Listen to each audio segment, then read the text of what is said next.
High court జోక్యంతో ఏపీలో junior డాక్టర్లు సమ్మెను 2 వారాల పాటు విరమించారు.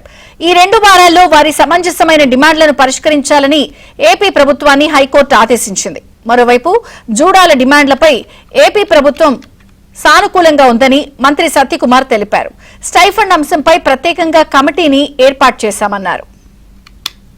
సానుకూలంగా స్పందిస్తూనే వారి డిమాండ్లు అయితే ఉన్నాయో వాటిని తీర్చే ప్రయత్నం చేస్తాం. ప్రధానంగా కొన్ని డిమాండ్లు పెట్టడం జరిగింది. స్టైఫండ్ ఒకటి అయితే, రెండవది ఈ రిటైర్మెంట్ ఏజ్ పెంచకూడదనేది కూడా అది ప్రభుత్వ పరిశీలన మాత్రమే ఉంది. ఎందుకంటే అనేక చోట్ల డాక్టర్ల లభ్యత తగ్గుతున్న కారణంగా ఒక పరిశీలన మాత్రమే చేయడం జరిగింది. కానీ జూడాలు చేసిన ఈ డిమాండ్ మేరకు వాటిని మళ్ళీ పునః పరిశీలించడం జరుగుతుంది. స్టైఫండ్కి సంబంధించిన విషయంలో మాత్రం ఇవాళ ఒకసారి కమిటీ కోర్టు కూడా చెప్పడం జరిగింది. కమిటీ నియమించి ఆ కమిటీ తర్వాత ఈ స్టేక్ హోల్డర్స్తో జూడాస్తో కూడా చర్చించిన తర్వాత ఒక అమికబుల్ సొల్యూషన్ తీసుకురావాల్సిన నేపథ్యం డిమాండ్లు ఏవైతే ఉన్నాయో వాటి పట్ల కూడా సానుకూలంగా ప్రభుత్వం ఉంది. కోర్టు ఆదేశాల మేరకు ఒక 2 వారాల పాటు సమ్మెని మేము టెంపరీగా కాల్ ఆఫ్ చేయడం జరుగుతుంది. ఈ 2 వారాల్లో ప్రభుత్వం నుంచి పాజిటివ్ రెస్పాన్స్ అని కోరుకుంటున్నాము. 2 వారాల లోపు ఈ డిమాండ్స్ని పరిష్కరించాలని హైకోర్టు గవర్నమెంట్కి ఆదేశాలు ఇవ్వడం జరుగుతుందండి.